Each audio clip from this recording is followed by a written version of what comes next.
Recording by Planet Music.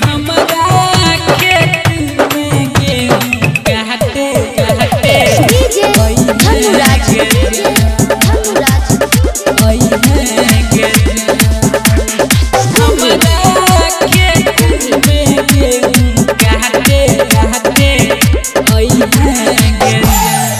किया बघेलै के चैत के सुनै नौ महीना सबके माथा से चुए छे टप टप पसीना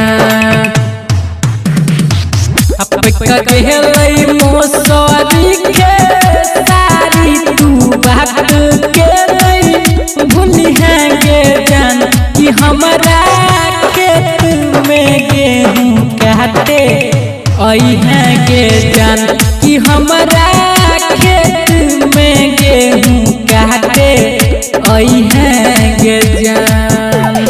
Planet Music Darbhanga. हमारा खेत में गेहूं काटे DJ Dhanuraj.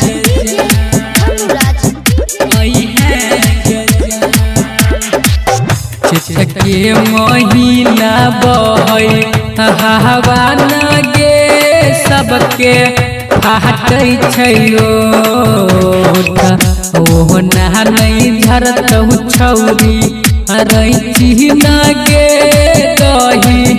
कहिस के चोट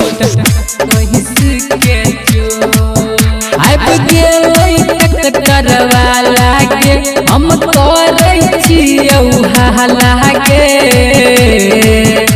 अपन सहेली सबके सुन न रनिया संग में अलै है गे जान कि हमारा खेत में गेहूं काटे आई है गे जान कि हमारा खेत में गेहूं काटे आई है गे जान। Planet Music Darbhanga. हमारा खेत में गेहूं काटे DJ Dhanuraj. आई है गे जान।